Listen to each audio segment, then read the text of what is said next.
I like the music. Yeah, good morning, good afternoon, and good evening to wherever you're at in the world, and welcome to Hotel Moment. Today we're joined by Max, who loves our music. And Max, tell us a little bit about yourself. Well, I mean, 40 years in hospitality, primarily on the technology, distribution, and marketing side. Master's degree in hospitality studies, MBA later in life, and I worked for the Ministry of Tourism of my native Bulgaria. I was director of government tourism, 4 consecutive hospitality-related startups, including 3 internet startups since 1995. Travelbreak.com, media technologies, which was the first online booking engine in hospitality, if you will. Next Guest, which is now merged with Sendine, which was the preeminent hospitality digital marketing and technology company on planet Earth. So with 150 employees and so forth. So I ultimately I was the founder, president, and CEO of all of these internet startups until I would say 2 years ago. Yeah, 2 years ago, where I devoted myself on teaching, consulting, and so forth. And I have been teaching hospitality technology, hospitality distribution, digital marketing, hospitality at the NYU Tisch Center of Hospitality for nearly 20 years now. And Roche Digital Transformation in Hospitality, I'm conducting several courses there for the last several years. So that's what I'm doing. So you know hospitality. That's safe to say. Let's put it this way: hospitality knows me, and I know hospitality. Yeah, very good. Definitely appreciate you taking the time to share that. That's quite the spectrum of items to cover there. We can take this a lot of different directions in the conversation. I think the easiest way to start is in your time in the industry. So previously, of course, you were in the industry during the housing downturn back in '07, '08 there, and then of course into this downturn again in hospitality. How have you noticed the differences between the two? How have you seen the recovery process? And what's your take and vision of what's going to be happening from here on? On the demand side, there are 2 major differences because during the previous financial crisis, simply could not afford to travel because many of them were unemployed. Second, many of them were unsure whether they will have a job tomorrow and so forth. So they were reluctant to travel simply because they couldn't afford it. Right now, people can afford it, but they are not allowed to travel because of all the lockdowns and the like. So that's on the demand side. This is a major difference. On the supply side, I would say that many hotels were shut down during the pandemic, while this didn't happen back in the day. I have been through from 9/11. First of all, back in the 1990s, all the economic, I would say, downturns in the beginning of 1990, and then the roaring 90s, which was one of the best times in hospitality. 9/11, of course, 2001, and all of the different pandemics around the world taught us of a lot of things. And one of them is that, first of all, travel is here to stay. Travel demand is here to stay. And the main reason is that travel has become part of, I would say, Maslow's hierarchy of needs, part of the initial fundamental layers. Mhm. And so, in this sense, especially with the last 25 years, over 2.5 billion human beings joined the ranks of the middle class around the world. 2.5 billion people. So, we're talking about, and another 2 billion, by the way, will be elevated from poverty over the next 20 years due to technology, advancements in technology, advancements in, of course, communications and so forth. The whole point is that middle class means disposable income, means broader horizons, means need to explore new worlds, means travel. That's what middle class means. So in this sense, when shortly before the pandemic in 2019, one of the biggest issues in travel in general was over tourism. And then, of course, during the pandemic, we went from one end to the other, and we were talking about under tourism actually for months. But over tourism is coming strong. Over the next 5 years, we will see over tourism again becoming a major, I would say, issue around the world. So, in this sense, municipalities, even whole countries need to get prepared from now until this time comes so that they can at least somehow monitor and structure the tourism demand according to, so that they can secure a sustainable state of the industry, if you will. Otherwise, many destinations will be overrun by the tourist hordes, if you will.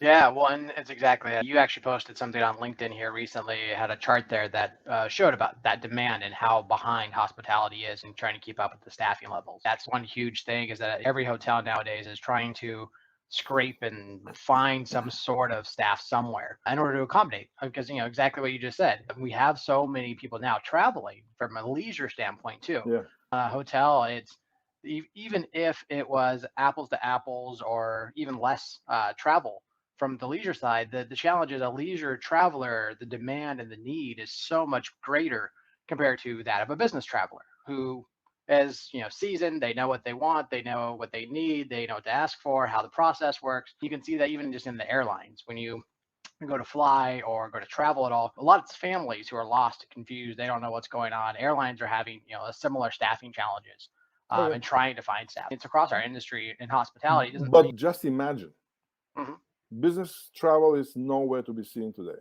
Basically, managed business travel is simply not happening. mhm. Corporate groups, not happening, at least to a Not to the same great extent. extent. So if there's any business travel today, this is unmanaged business travel. This is small and mid-sized companies that where their livelihood simply depends on very aggressive and I would say very proactive sales efforts. So in this sense, leisure dominates, and yet we have labor shortages. No business travel when there are no corporate troops, just in corporate groups. Just imagine what will happen when managed business travel resumes, Mhm. when corporate groups, and we're talking about 1 million corporate meetings a year. That's what the typical number of corporate meetings in a normal year, let's say back in 2019, in the United States alone. Yeah. When corporate groups come back, who will service them? And this is where the main issue is. We cannot even service the leisure travelers. And Yeah. just imagine when the business travel comes back, roaring back, and actually Deloitte had a major study recently where they predict by Q4 of 2022, which is a year from now, by the way, Yeah. That's business travel will be at the 85% level compared to 2019. So wow. what I mean is that not 100% there, but it will be almost there. How are we going to service those business travelers? How are we going to service the corporate groups? That's my point, is that things have changed so dramatically. And those hoteliers who believe that things will go back to normal, I would say they're for a rude awakening, because going back to normal will not happen, period. Yeah. So we will go to a next normal.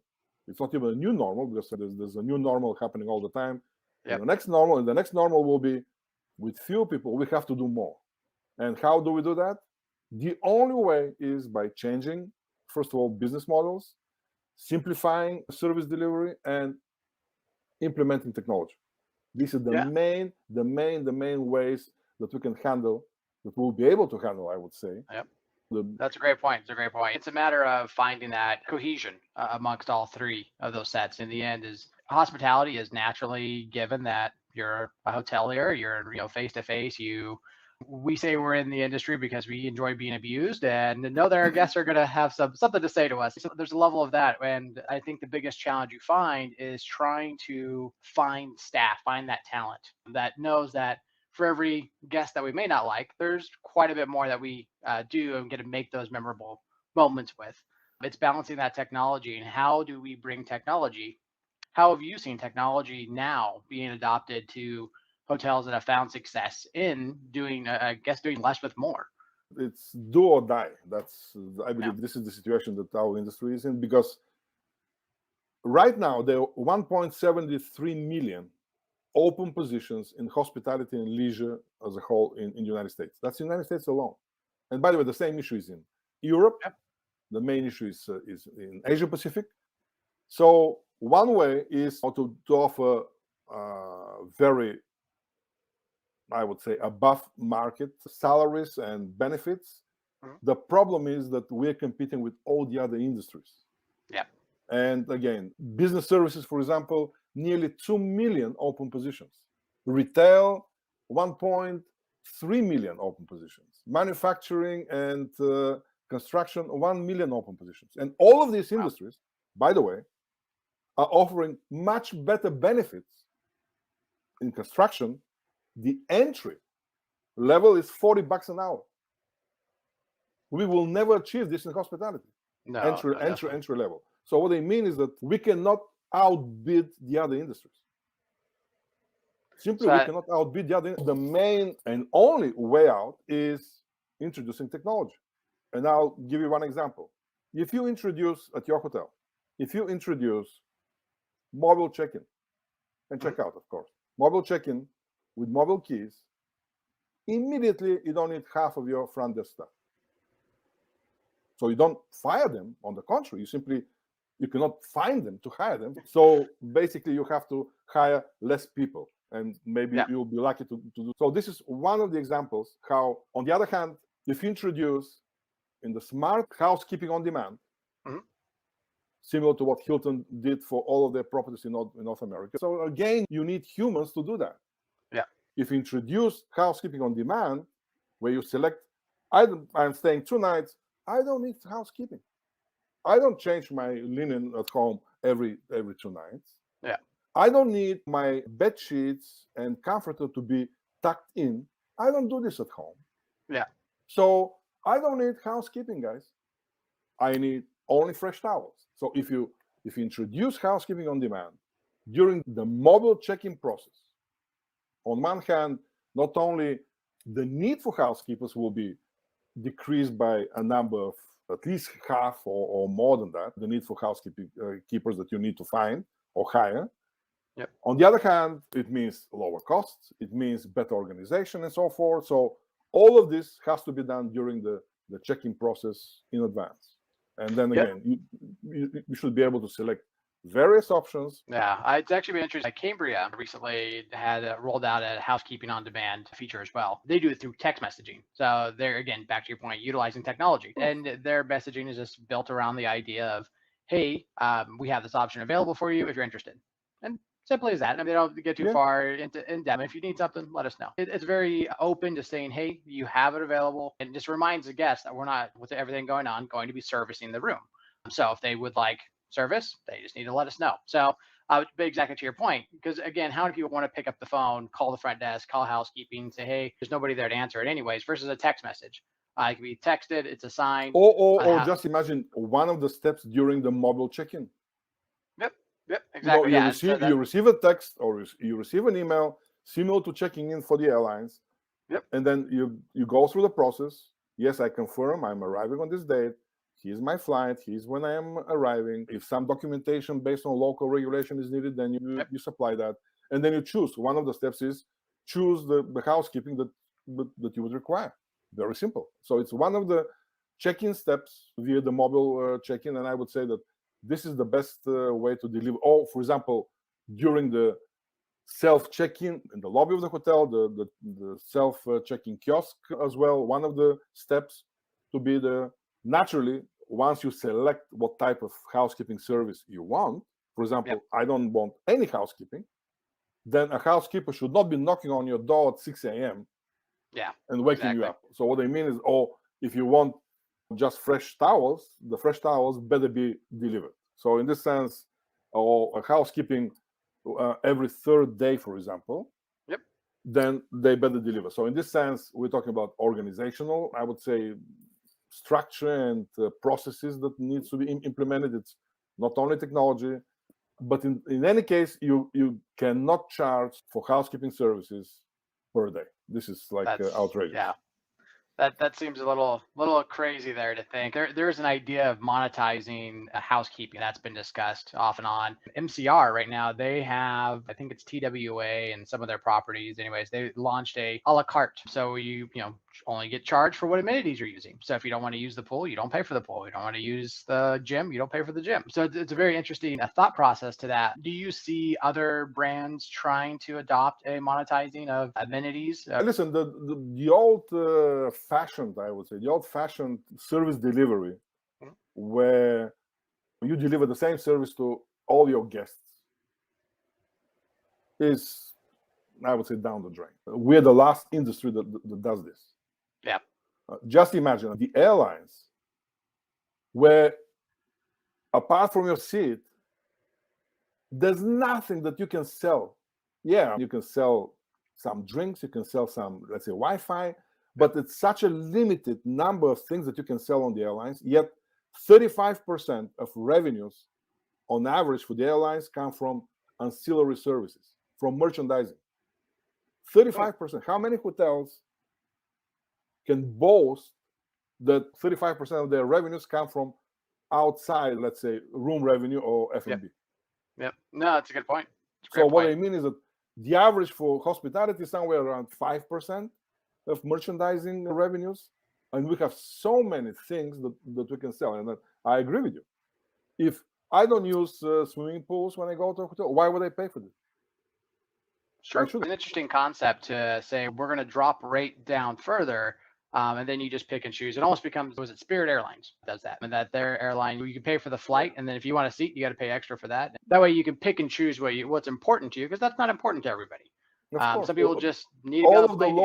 All of the low cost airlines, they do that. Ryanair would sell you a coupon to use the restroom. So anyway, I'm joking, but that's at least it was in the works. It was like discussed at Ryanair that you have to pay for using the bathroom during the flight.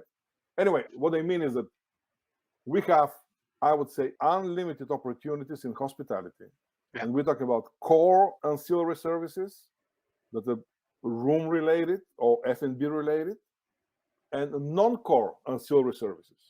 And we have to really become the masters of merchandising in our industry, and unfortunately, we're not. We did a study for a client back in 2019. There are 700 hotels in New York City, in the New York City area. 700 hotels. Guess how many of them had Broadway packages, Broadway theater packages? Oh, I'd say maybe 8%, 2%. Okay. No, 2 of them. Oh, 2 properties out of 700. That's low hanging fruit right there. That's easy. As if Broadway doesn't exist in Manhattan. As if hoteliers don't know that there's this thing called Broadway theaters, and people are coming from all over the world to see Broadway performance. Guess how many of them have a metropolitan, like the Met Opera packages? That's or museum packages. Yeah. That's my point. We have become so lazy in our industry, so complacent. And again, we have to learn how to sell on value versus rate alone. And actually, trying to sell on rate alone, we are trying to compete with the distribution power of the OTAs, and we are failing miserably. And that's why OTA dependency is through the roof, because they know how to sell on rate alone. But we in hospitality, just imagine, you have worked at hotels, I have worked at hotels, and we know our product better than anybody else. We know our environment better than anybody else. We know our destination better than anybody else. And yet, we don't take advantage of that.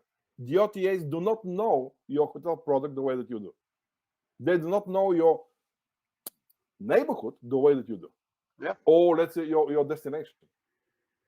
I would say, other than packages for the ideas, what else would you say is a good idea to help market and highlight those options, aside from obviously the OTA? Listen, all of this just elementary type of selling, for example, City Pass. In a normal year, 2019, you go to Paris and you go to the Louvre Museum and you see a line that is 5 hours long.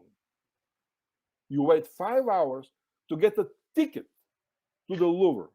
In the same time, you go to the concierge of your hotel and he sells you, at a little premium, of course, sells you a City Pass that includes ticket to the Louvre, and you pass by this line that is 5 hours long, and you go straight in, and you wonder, are these people dumb or something that are waiting in line? And then again, of course, the hotel has to enable that, and some smart hoteliers are enabling that. My whole point is that starting from such elementary things, from City Passes, you don't have to create very complex packages and so forth. And again, a package has to be simple to understand and simple to execute.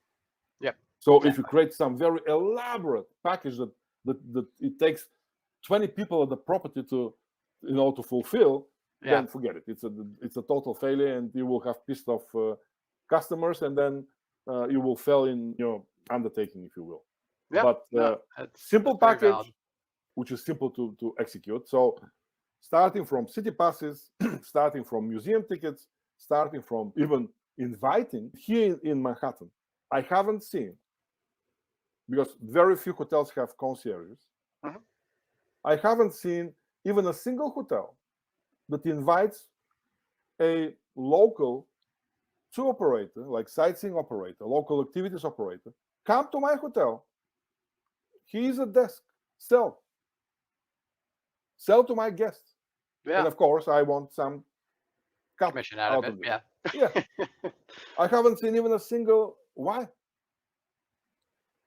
Yeah, It's that's a good point. Most of our partners that we ever have in hospitality, they are partners that are just there. They're not actually in the building. We yeah. just give them a call and then they come do something. But it's a good point. There's no reason they couldn't be on property or on Yeah. I mean site. it's I And mean then and especially now when all of the common areas are so, I would say, empty, if you will. yeah, Corporate groups and this and that and so forth, not happening in at least at the scale that we're used to. You have so many, I would say, spaces at the hotel that can be used creatively. yeah, Yoga classes. This is part of the merchandising. It's part of the non-core ancillary services that any hotel can deliver. From yoga classes, exhibitions of local neighborhood artists, for example, or yeah, book readings. The sky is the limit here for anybody with even I would say a moderate dose of imagination. You can utilize the common areas and to make some additional bucks, yeah. simply because occupancies are still not where they should be. Yeah, that's a great point. That the ability to utilize those spaces and, like you said, find creative ways to do it. It's an easy way to drive ancillary revenue and a very low hanging idea that most people don't think of. I feel like we're all, especially on the sales side, right now, you're so focused on how do I find those leisure groups, those business groups that are traveling. How do I find those versus saying, how can I just fill this space with something Yeah, simple? Or even on the operation side of saying, hey, what's an extra amenity or idea I can help drive additional experiences at my property? And you can still have the class have a cost of $5 or something yeah. that you collect out of that, or something that helps offset costs that, or even then bring in a yoga person and say, hey, you know what, you can charge $5-10. That money goes straight to you by having this class in our space, and we'll take again, to your point, maybe take a percentage of that. But it's an easy way to drive revenue, and something that's very simple, easy way to do that. It's easy in theory. In Yeah. reality, we have, I would say, a major reluctance and Yeah. lack of creativity in our industry, and this is sad. This is simply sad. I'll give you two examples quick. Back in 2019, we were visiting a client with 600, one of the big box branded hotels, 75,000 square feet of meeting Mhm. space, and we happened to be there over the weekend. Empty, 75,000 square feet. I said, Wow. guys, what's wrong with you? Where the the banquets, where the bar mitzvahs, where the Mhm. whatever, the weddings? Why 75,000 square feet empty? Because it's a corporate hotel, and they said, Yeah. too much work. That was the answer. Too much work. Wow. Another example, in the northern part of the country, Yeah. typically January, February, even the first half of March is dead. Nobody's traveling. February in New York City is the worst of all of the months. And we pitched an idea to one of our clients. Why don't we create a scavenger hunt for kids over the weekend Yeah. at the hotel? It's Yeah. empty. So hide certain things. There will be, of course, there will be catering for the moms and so forth, for the kids. 20, 30, 40 kids, they pay X number of dollars. It's, that there's an activity director that actually they're outside that you can Yep. hire. Yep. And said, oh, no, that's too much noise, too much to do. That Yeah. was that was the answer. So what I mean is that we have become complacent. I don't even want to use a stronger word like lazy, Mhm. but that's what I'm inclined to use it. We have become lazy. Hospitality has boomed, occupancies have boomed, ADRs have boomed over the last how many years after Yeah. the recession. So we have become very complacent. and we have lost our mojo, we have lost our touch, we have lost our creativity, unfortunately, in our industry. And I think that we are up for a rude awakening, because many of the best people in hospitality are no longer in hospitality. Yeah. So now we have hired a lot of people that with no experience, who are repeating the same mistakes that we learned not to repeat, but simply because they new hires and so forth. Productivity is down in our industry. So not only we have less people to work with, but the productivity is down, the creativity is down. So I think that we are up for a rude awakening in our industry, unfortunately. Hopefully those listening right now will be able to take your advice and get ahead of the curve on that. It's a very good point. The creativity and drive to do something new isn't there as much as it used to be. I feel like when I first started my career in hospitality, it was always how can we do something new? And to your point, packages, or what other areas of creativity can we find to make this a different experience? But of course, later on, just before the pandemic, I don't feel like there was quite that same desire as much. We definitely did some of it, but a lot of it was churn. Those are branded properties I worked for. So they were very much like, we have everything pretty well set and in place. So that's what we just went with. You're very, very accurate. I think it's going to be interesting to see how the industry responds and rebounds from that. And to that point, we're actually at the end of our time today. Do you have any last thoughts that you'd like to share? Again, the underlying thought here is that the 1.73 million open positions in hospitality and leisure as a whole, these people are not coming. No. And I'll give you a reason why. Back in 2019, when there was no pandemic, when the average salary in hospitality increased by 6.5% versus the national average of 3.5%. So there were better increases, salary increases in hospitality. We had 1 million open positions in hospitality in 2019. Wow. Pre-pandemic. So what I mean is that this 1.73 million people are not coming. So the only option for hospitality leaders, for hoteliers in general, is to do a complete analysis of the full customer journey, which is nowadays is a digital customer journey, from the dreaming and planning phases to the booking phase to the actual experiencing phase when the guests are at the property, and then the retention phase when they leave the property, and after that, all of this communication with the customers, all of the engagements, and how we can implement technology solutions and applications in order to limit the need for humans, to limit the need for additional employees, which we cannot find anyway. And again, I gave you the example with mobile check-in, but look at the hotel website. Until 2 years ago, 50% of calls to the property happened because people were asking, where are you guys? Where exactly are you located? It's true. And then somebody has to pick up the phone. Yeah. Somebody has to pick up the phone. Who will pick up the phone? So you better explain it on your website, on your where exactly, how different ways of reaching the property and so forth. So all of the information, all the content, it's called content marketing on the website, the social media and so forth. So you start from there to limit the need for people to call your property. Because when they call, somebody has to pick up the phone.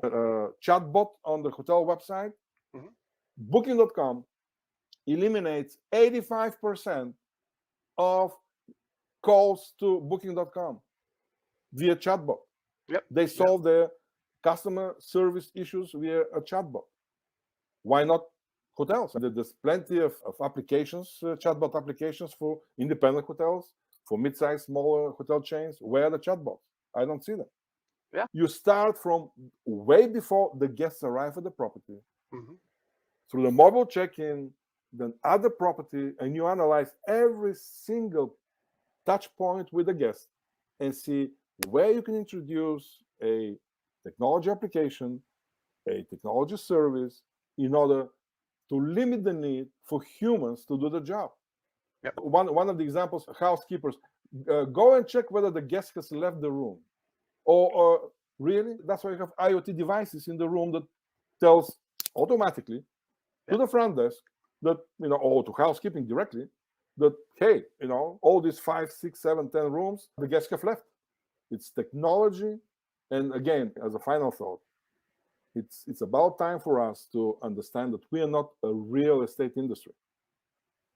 As ownership is trying to brainwash the industry that we are a real estate industry. Yes, we work within the confines of a real estate property, but so is Amazon.com. Yeah. Amazon rents 160 million square feet. Just think about the square footage. That's there. A lot, yeah. Of fulfillment centers, warehouses, and the like. And nobody thinks that Amazon is a real estate player, correct? Yeah, that's so. True. In this sense, I mean, even Starbucks is the same way. Starbucks doesn't really own any of their stuff. They rent. Walmart is the same way. So what it means is that we are a service industry powered by technology. Technology-enabled service industry. And until we realize that we in hospitality, then we will have issues that permeate year after year after year. Yeah.